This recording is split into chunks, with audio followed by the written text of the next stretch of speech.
नमस्कार दोस्तों, मैं हूँ संध्या। आज का वीडियो उन लोगों के लिए है जो पढ़ाई करने तो बैठ जाते हैं लेकिन उनके दिमाग में दूसरे ही ख्याल चलते रहते हैं। जैसे घर में कुछ हो गया, कॉलेज में कुछ हो गया, किसी ने कुछ कहा, हमारा दिमाग बार बार प्रॉब्लम्स के बारे में सोचता रहता है और घंटों तक उसके बारे में सोचकर भी उसका कोई सॉल्यूशन हम नहीं निकाल पाते। हम बार बार तय करते हैं कि अब उस बारे में मैं नहीं सोचूंगा, लेकिन हम कब वही फिर से सोचने लग जाते हैं हमें पता भी नहीं चलता और उस वजह से हम पढ़ाई पर फोकस भी नहीं कर पाते। लेकिन आज के इस वीडियो में मैं आपको ओवर थिंकिंग नाम की इस बीमारी का इलाज देने वाली हूँ। मुझे पता है अगर आप इस वीडियो को पूरा देखते हैं तो ओवर थिंकिंग को कम जरूर कर पाएंगे। तो चलिए शुरू करते हैं। आइए हम एक कहानी सुनते हैं। रात का समय था।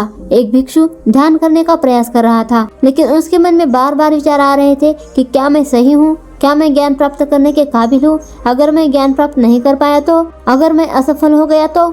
ऐसे अनगिनत सवाल उसके मन में लगातार चल रहे थे। ऐसे ही हर रोज उसके विचारों की वजह से वह ध्यान करने में असफल हो रहा था। उसे अपना मन शांत करना था, लेकिन वो अपने विचारों पर नियंत्रण नहीं रख पाता।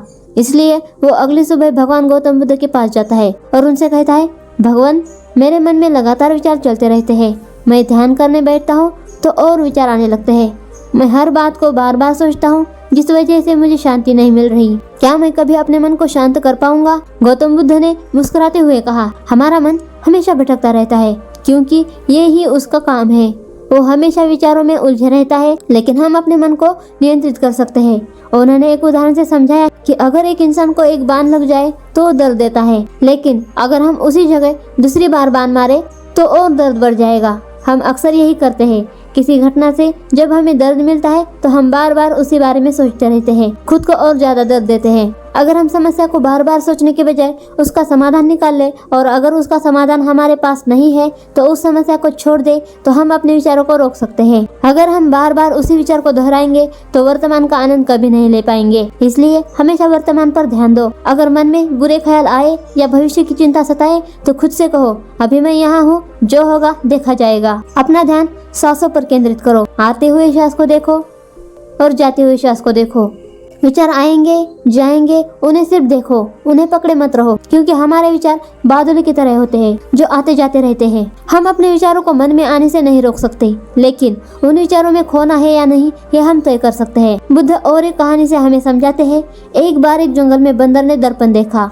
उसमें उसे और एक बंदर दिखा। अब वो उसे पकड़ने की कोशिश करने लगा। कभी उस पे गुस्सा करता, कभी उसके साथ खेलता, लेकिन असल में वहाँ और एक बंदर था ही नहीं। वो अपने ही छवि से खेल रहा था। ऐसे ही हमारा मन भी अपने ही विचारों को सच मानता है और उसमें उलझता जाता है। हर विचार सच नहीं होता, हमारी सारी कल्पनाएं सच नहीं होती। यह सुनकर भिक्षु बोलता है, लेकिन भगवान, विचार तो मन में अपने आप आते हैं, मैं उन्हें कैसे रोकूं?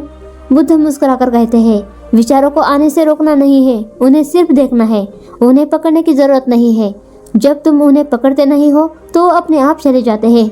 समस्या ये है कि हम उन विचारों को सच मानकर उनके पीछे भागते हैं। कभी कभी हम भविष्य का डर या अतीत के बारे में सोचकर परेशान हो जाते हैं, लेकिन भविष्य अभी तक आया नहीं है और अतीत बीत चुका है, वो अब वापस नहीं आएगा। यह जानकर मन को शांत किया जाए और अभी के क्षण पर ध्यान दिया जाए तो हम ओवर थिंकिंग को कम कर सकते हैं।